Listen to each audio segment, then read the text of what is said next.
Where does an artist find inspiration? Is it waiting for the muse? Chuck Close famously said, "Inspiration is for amateurs. The rest of us just show up and get to work." I think that's a question with as many answers as there are artists. In fact, I don't think I have just one answer for myself. So I'll tell you what we're gonna do. I'm gonna walk through the process of making my latest collection with you so that we can analyze the creative process together. One day I get a notification on Spotify that a new album on Beethoven's Viabelli Variations was gonna come out. About a month later, the album drops. And to be honest, it's not one that I would return to, but it did make me revisit Bach Goldberg Variations, which, as I'm sure you would agree, are absolutely exquisite. So a small recap on those. Bach, at the tail end of the Baroque, creates these 30 variations that are named after a young harpsichordist who was also his pupil. The legend says that he would play them for a Russian ambassador who was stationed in Dresden to help him with his insomnia.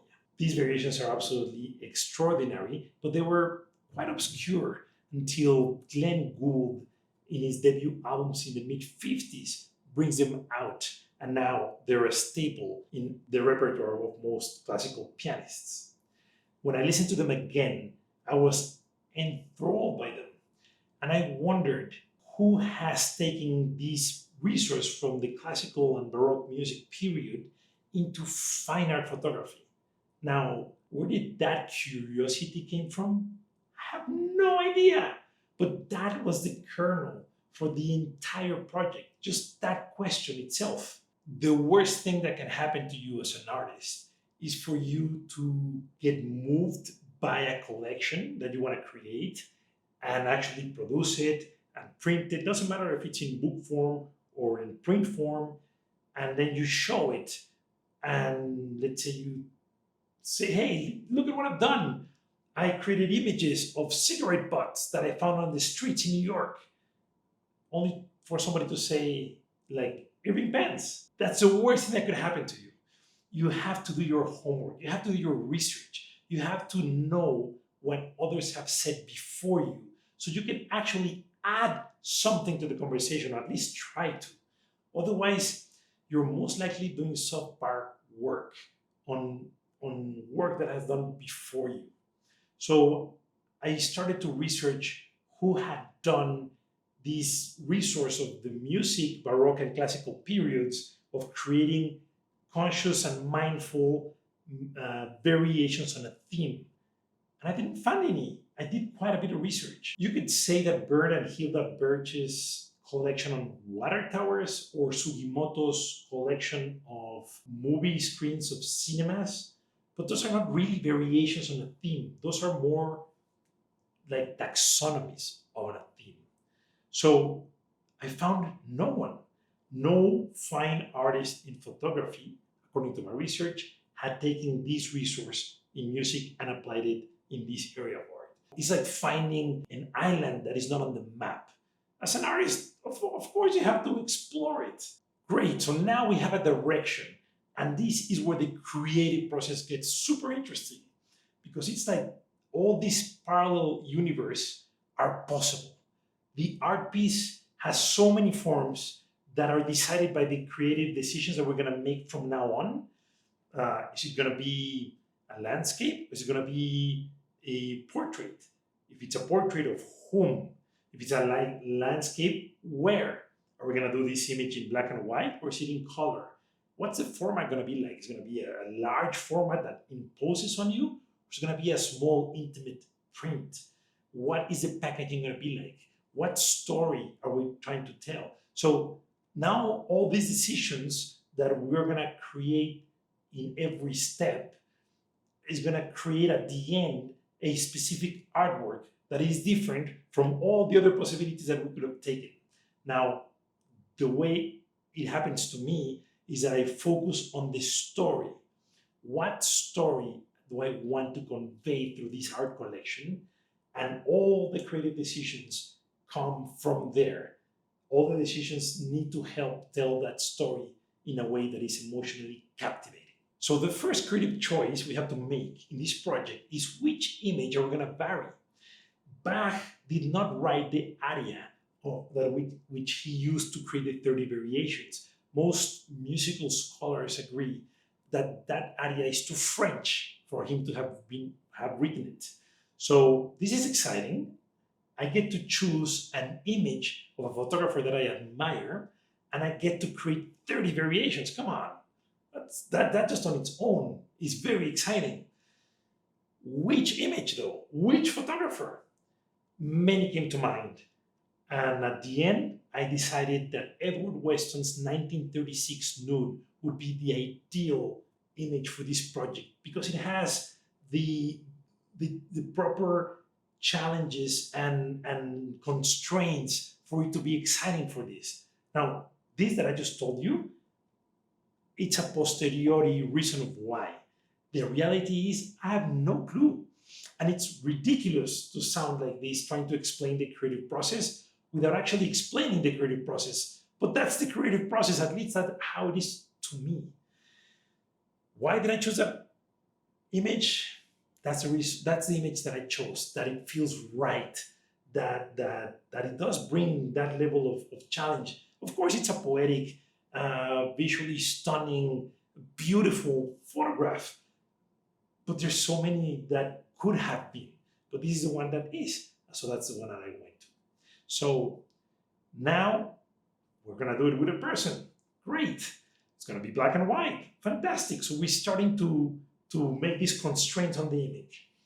Who are we gonna shoot this with?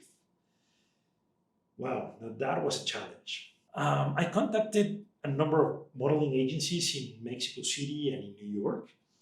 And in spite of a lot of these models coming from different countries, none of them seem to have the relationship to the body that this project requires.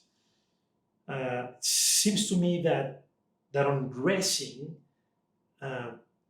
in many ways has become utilitarian.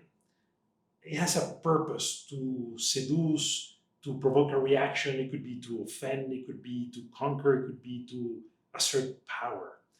None of these candidates seem to me to just be in their own bodies. In his seminal book, Nude, A Study of Form, Sir Kenneth Clark proposes that being naked is being without clothes. But the nude is not a subject in art, but it is a form of art on its own. In his 70s series, Ways of Seeing, by the BBC, John Berger puts this differently. He says that being naked is to be oneself, but being nude is to be seen naked by others, but not be recognized as oneself. He says that a nude needs to be seen as an object in order for it to be a nude. And there is truth to that, but perhaps not in the way that it is heard. I contend that the nude as an object is not the same as objectifying the nude. That the nude artwork, for it to become suprasensual, to point towards something beyond our senses, something higher, dare I say, spiritual, as it's been discussed from Plato to St. John Paul II, for the body to stop pointing to itself and point beyond itself. That transcendence requires the particular to become translucent. That's precisely what object in the formal sense does. It is the mechanism by which the body becomes a standing for form, for beauty, for mortality, for eros, as opposed to a record of someone in particular. This is exactly what Minor White, the photographer, theoretician, co-founder and editor of Aperture magazine, was working in when he insisted that being without clothes is neither nude nor naked, but the presence of thought in the body that vitalizes the whole human being. That the subject's own consciousness needs to survive the abstraction. Otherwise, this just becomes another form of objectification, only with much better lighting. Well, he didn't say it exactly like that, but you get the point. After 8 months of actively looking, I finally found the perfect model for this project. As luck would have it, Matilde in Paris is not only a nude but also a hand model. And in my opinion, an extraordinary nude artwork relies heavily on the hands. So I reached out and I made sure to explain that I did not have the budget of a regular client. Think Cartier, Armani, Lancome, the top brands in the world. She responded curious about the project and suggested we meet to talk about it. I explained that I was not in Paris, that I would fly exclusively to shoot this project with her, but that I was having difficulty finding somebody here with the ethos of the body that this project requires. And her response I will never forget. She says, I understand. After having done this for over 10 years, I see my body as an instrument to communicate poetry.